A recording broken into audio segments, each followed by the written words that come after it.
இன்னைக்கு நம்ம என்ன டாபிக் பார்க்க போறோம்னு பாத்தீங்கன்னா, நோய்களும் அதற்கான விழிப்புணர்வு சின்னங்களும். நமக்கு சயின்ஸ்ல பாத்தீங்கன்னா நோய்களை உருவாக்குற பாக்டீரியா என்னது, வைரஸ் என்னது அப்படின்னு சொல்லி பாக்குறோம். இப்ப இதுவும் அது கூட உள்ள சிலபஸ் தான். நோய்களும் விழிப்புணர்வு சின்னங்களும். இப்ப எய்ட்ஸ் நோய்னா அதுக்கு என்ன சின்னம் இருக்குது, அடுத்து மார்பக புற்றுநோய்னா அதோட விழிப்புணர்வுக்கு என்ன சின்னம் இருக்குது அப்படின்னு சொல்லி கேட்பாங்க. ஓகே, அதை பத்தி தான் பார்க்க போறோம்.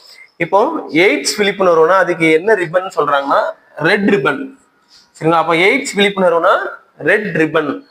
அதே மனநோய் விழிப்புணர்வுனா கிரீன் ரிப்பன்.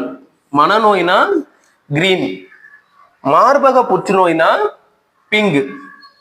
சரிங்களா? அடுத்து இரத்த புற்றுநோய்னா ஆரஞ்சு.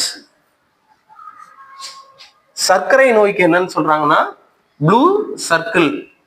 சரிங்களா? சர்க்கரை நோய் ப்ளூ சர்க்கிள். தற்கொலைக்கு எதிரான விழிப்புணர்வுனா எல்லோ ரிப்பன். மறதி நோய் விழிப்புணர்வு அல்ஜிமர். சரிங்களா? இது நமக்கு அடிக்கடி கேட்பாங்க, அதாவது பர்பிள் ரிப்பன்.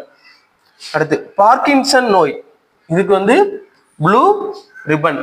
அப்போ நமக்கு உங்களுக்கு எல்லாத்துக்கும் அதிகபட்சமா தெரிஞ்சிருக்கு என்னன்னா இந்த எய்ட்ஸ் விழிப்புணர்வு மட்டும் உங்களுக்கு தெரிஞ்சிருக்கலாம், ரெட் ரிப்பன்.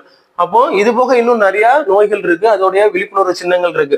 சரிங்களா? அப்போ மனநோய்னா கிரீன், மார்பக புற்றுநோய்னா விழிப்புணர்வு பிங்க், ரத்தம்னா ஆரஞ்சு, சர்க்கரைனா ப்ளூ, தற்கொலைக்கு எதிரானதுன்னா எல்லோ, மறதி நோய் விழிப்புணர்வு அல்ஜிமர் பர்பிள் ரிப்பன், பார்க்கின்சன் நோய்னா ப்ளூ ரிப்பன்.